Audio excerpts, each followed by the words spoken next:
بەڕاستی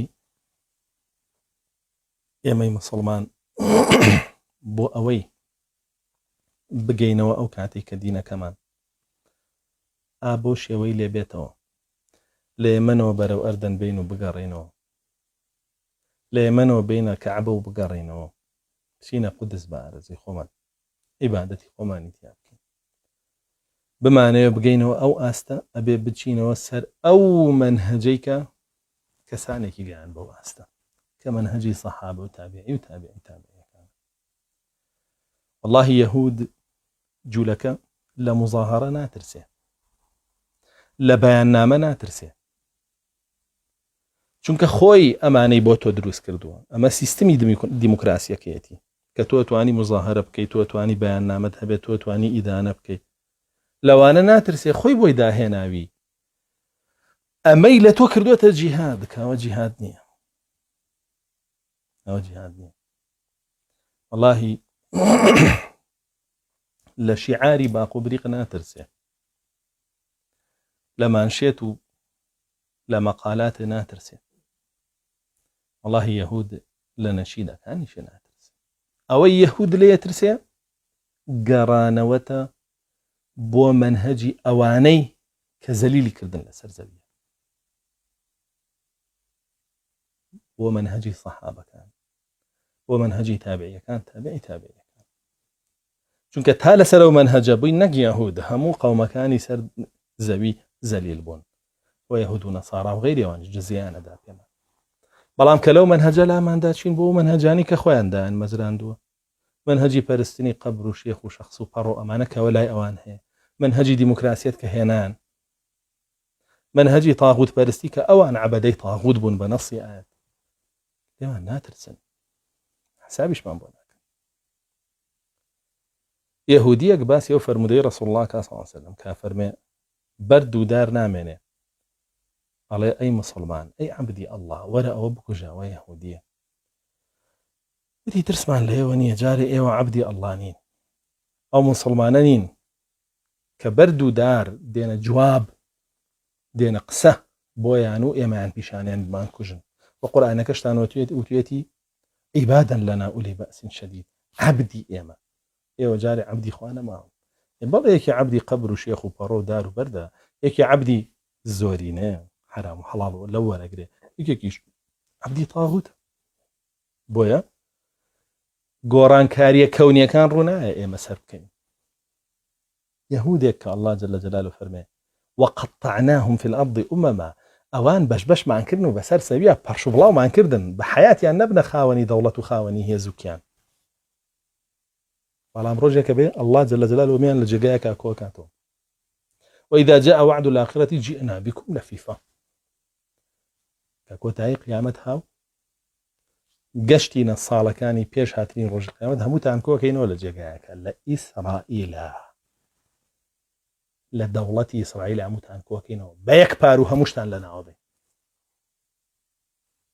با لە فیفتان کە اینجا هەمووتان کۆکەینەوە بۆی هەمووتان بە یەکەوە لە ناو ببرێن چونکە نە هیتلەر توانینە ئەوانەی پێشوو توانیان بەڵام کاتێک دێ کە هەمووتان بە یەکەوە لە ناوە برێن ئەویش ليسوء وجوهكم وليدخلوا المسجد كما دخلوه أول مرة عبادانك نيرين سرتان كبشنا ناو مسجد الحرام روي مسجد الأقصى وروي إيوج رشبكن لناوتان برد أو رجدت تريما بيبيني يعني بيني ويستا الله جل جلاله كوي كردونته لبر لنا يشانبه بدستي عبدانك يا خوي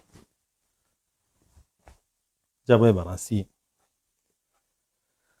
دەرگای جیهاد دەرگای فەضل و دەرگای ئەجر و پاداشتێکی زۆر گەورەیە لووتکەی ئیسلامەتیە ئەڵڵا جەل جەلالوه لە قەومێکی ناکاتەوە عەبدی خۆی نەبن ئەولیای خۆی نەبن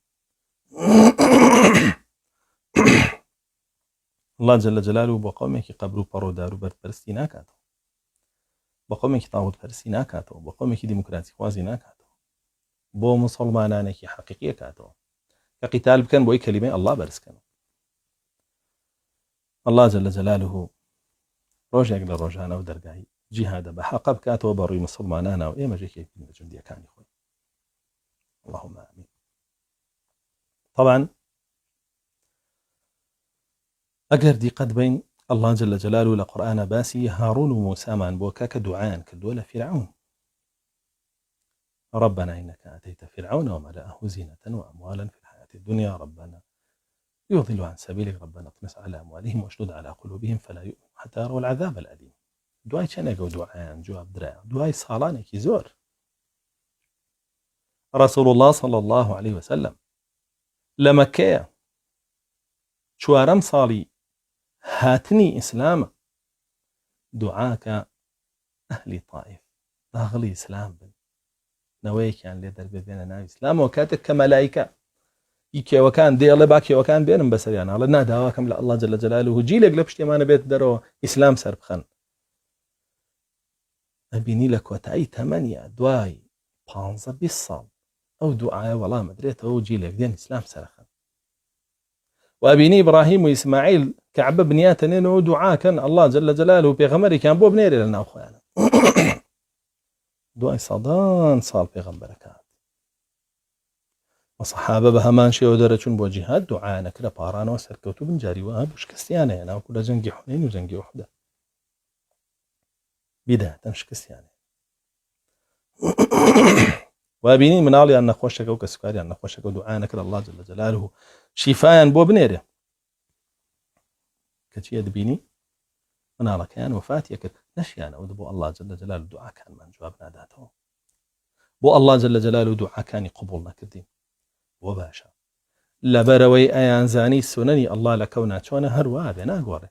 ولن تجد لسنة الله تبديلا ولن تجد لسنة الله تحويلا.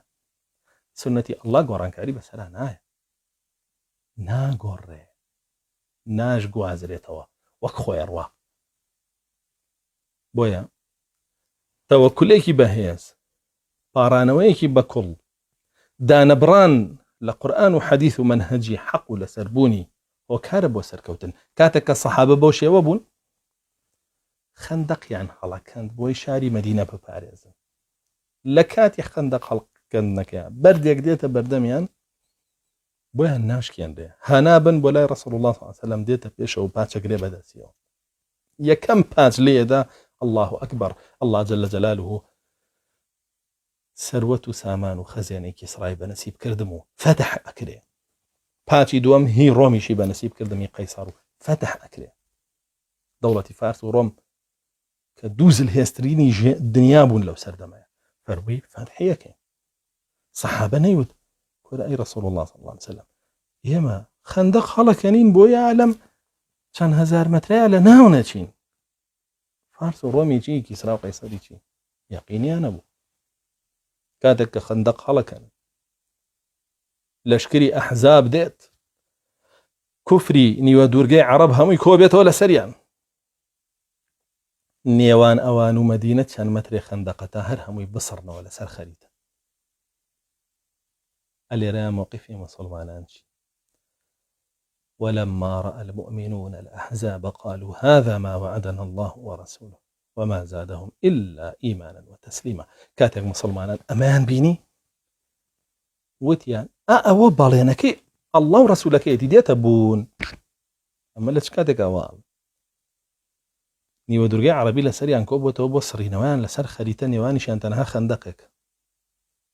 ئەمانە یەقینیان بە وعدی الله هەبوو کە لەو مووقیفەیان سەرەکەون وەوە بەڵگەی سەرکەوتنیانە.